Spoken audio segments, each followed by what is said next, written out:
I was invited to talk about horror stories today. So I will actually not give my original talk about sharing is caring, but instead I will reframe it a little in telling open scholarship horror stories today, given that, that we have the Halloween event. And I will open my personal ideographic file drawer of all the horrors that I have witnessed over the last couple of years. Trigger warning, some of the stuff is pretty heavy. And that's meant to be a joke, but has been frustrating to me in part, experience these things. So I will do this as a common therapy session, and I thank all of you for helping me getting through these terrible open scholarship experiences that I've seen in the last few years. So I will talk about transparency today, and I want to define this as the quality that makes it possible to see through something. And if we look at the academic literature or science as a whole, as Godfrey has pointed out just now, often when we want to look at something in a transparent way, all that stares back at us is a skeleton looking out of a closet.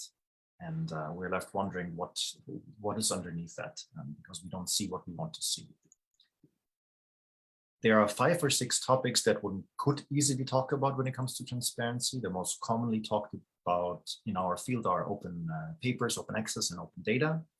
I will not talk about those because many people here will know about these topics. They will care about these topics. Instead, I'm going to talk about measurement, editorial decisions, and theories from a transparency perspective. And I hope that's more interesting for some of you, because I don't see much debate on these issues in the literature or on Twitter. So yeah, maybe that's useful at all. All right. So I'll start with measurement transparency, and I'll tell you a little story. 6 years ago, I met Jessica Flake, whom you can see here in this little comic, on Twitter. And it turns out we were both working on trying to understand practices in measurement in psychology from the perspective of transparency. And a friend of mine, Farina, ended up making this little comic about it. And it's the shortest version of this story, so I'll just show it here. And you can see this cave with measurement, and we ventured forth and saw a number of dark places over the years collaborating on this. And eventually we identified anything from nefarious practices over sort of innocent practices that were really problematic, but probably without nefarious intent, to lots of other issues. And in the end, we decided that we wanted to tell everyone about these experiences, which resulted in the paper called Measurement on questionable measurement practices in social sciences and how to avoid them. And the term QMP, questionable measurement practices, is defined as a decision somebody makes in academia or in research that raises doubts about the validity of the measures used in a study. And of course, if the measurement doesn't work out, well, how can you trust your results, your conclusions, your inferences? Measurement is really at the foundation, at least in empirical work, to conclusion, to statistical conclusion. But giving you an example here, this is a paper, and I don't know the authors that take no issue with this particular paper. It's just really one example, and I have many of those today. They use the SSPS scale, doesn't really matter what it is. And it usually is one score on the scale, and the authors split up the scale into positive and negative score, and they find a significant effect. I question whether they had planned this from the get-go or they p-hacked their results to get a significant finding in some way. I don't know the truth. It might have been pre-registered in their heads, and it might be the right thing to do here, but there's lack of transparency, so I simply don't know. I don't have sufficient information. This practice is questionable because I have questions. And you've all seen the Garden of Forking Paths, of course, so what could have happened here, although I have no evidence for this. Researchers often use 1, 2, 3, 4, 5 scales, dependent measures for their study, for their outcome. Maybe they tried one scale, they removed a bunch of items, they tried a second scale using a sum score or a principal components analysis, then they tried the third score with one sum score, and then they broke the subscales apart into negative and positive SSPS, and then they found a significant effect. Again, I don't know. I have no evidence this is true, but I also have no evidence to the contrary. And this is unusual what they did here. So I have questions. I do not trust the validity of this study. I'm going to give you another example, master thesis of Linus Neumann, who worked with me a year ago. The Hamilton rating scale for depression from 1960 is one of the 50 most cited papers across all sciences ever.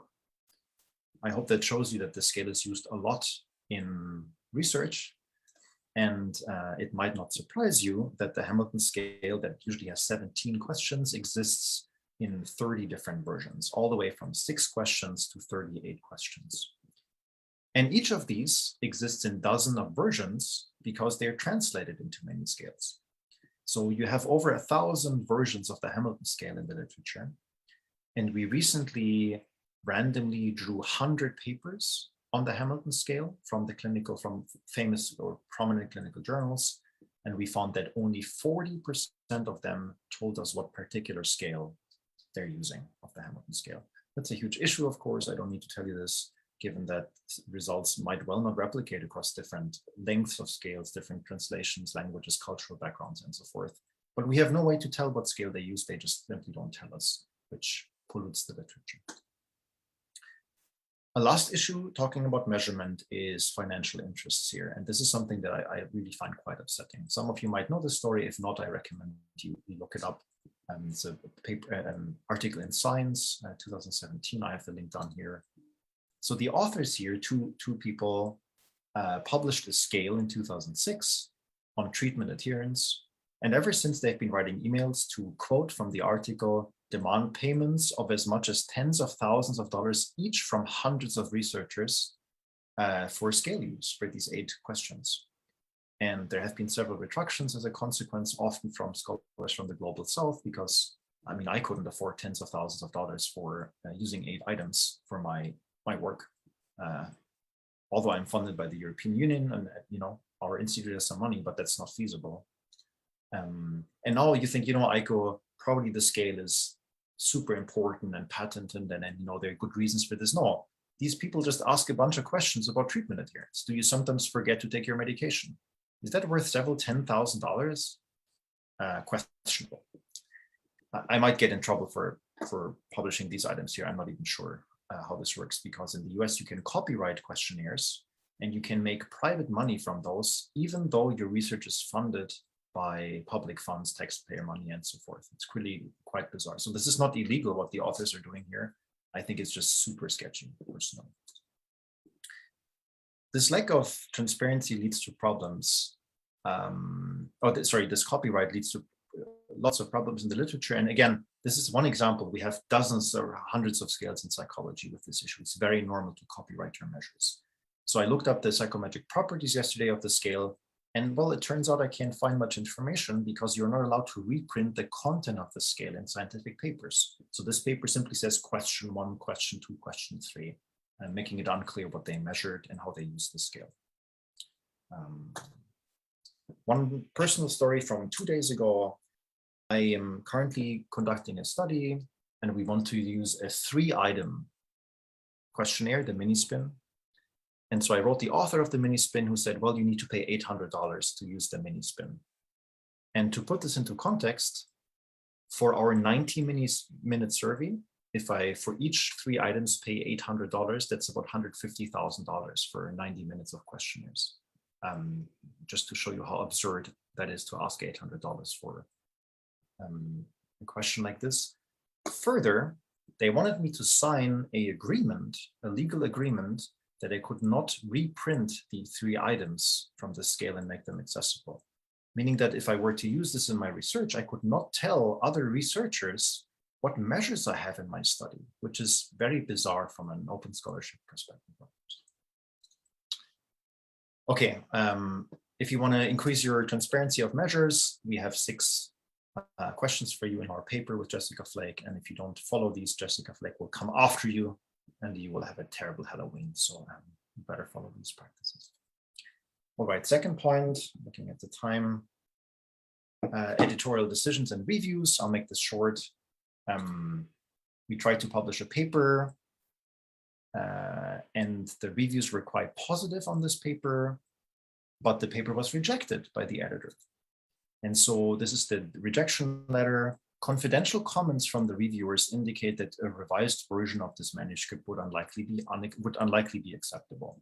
So in other words, the editor claims that the reviewers told them something in private that has some sort of scholarly impact that makes our paper not publishable.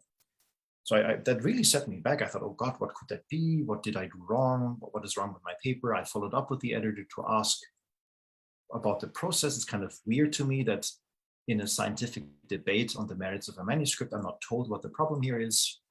And the editor doubled down and said, I checked again and the comments are really crucial. So there's nothing I can do for you. So I felt terrible about that. I thought about what to do. I put it on Twitter. I shared it with my colleagues on Twitter. I said, this happened to me. Does anybody have thoughts on this? Maybe I did something wrong. I would an anonymous reviewer. This is anonymous. The journals I publish in are the reviewers. I don't know their identity. So why wouldn't they share their concerns with me as a researcher rather than just with the editor? And then I concluded I could just let it go. Maybe there's a good reason for this. This might happen once in a lifetime, just drop it. And you probably see where this story is going. Somebody reached out to me the next day on Twitter and said, the same happened to me at the same journal with the same editor. My paper was also rejected due to confidential comments from reviewers. And I'll leave it to you guys to conclude what that means, but I personally have not since submitted a paper to BBI, and I will also continue not submitting papers there in the future. Similar story, different journal of affective disorders.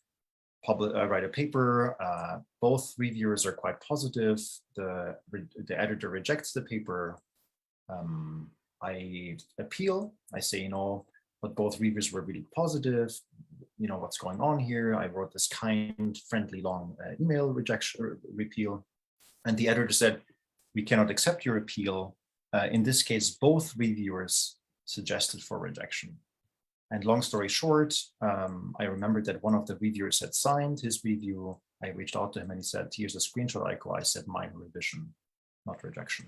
Now, these are minor stories. They don't matter on the whole of science, of course. The point here is that these things, I've been doing this for 10 years and you see these things over and over again.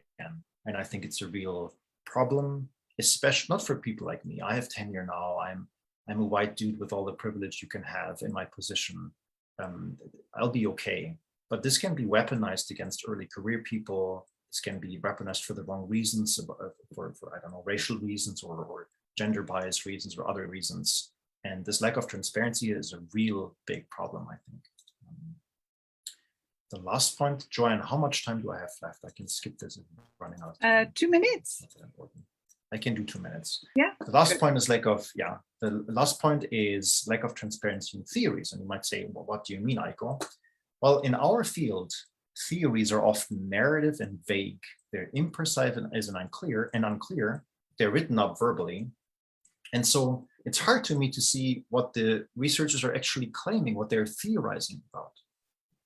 Paul Meehl said that theories sort of just tend to neither be refuted or corroborated, they just fade away as people lose interest.